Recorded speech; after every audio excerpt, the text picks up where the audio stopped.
Donc, évidemment, quand on a une contrariété, on peut faire juste un cycle de respiration parce que souvent, quand on a une contrariété, on est parti dans sa tête, dans une histoire.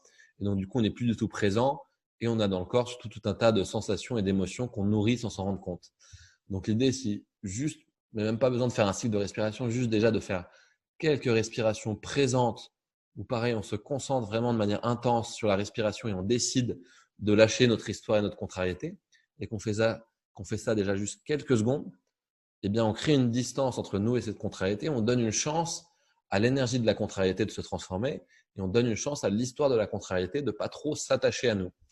Et en plus de ça, si on respire calmement, ça a progressivement cet effet physiologique de revenir en cohérence cardiaque, de stabiliser notre avion et de faire qu'en quelques secondes, quelques minutes, on arrive à retrouver un point d'équilibre, retrouver une forme de neutralité.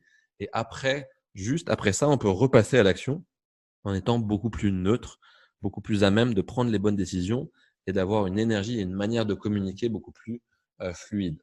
Donc oui, n'hésitez pas, quand vous avez un moment de contrariété dans votre journée, d'appuyer sur pause, de vous en rendre compte, d'observer ce qui se passe dans votre corps et de respirer calmement et de vous projeter dans des bonnes images, des bonnes émotions, juste quelques secondes. Et voilà, juste tout seul, toute seule, vous avez réussi à switcher et à repartir du bon pied plutôt que de passer 2 heures, 2 jours, 2 semaines dans cet état-là.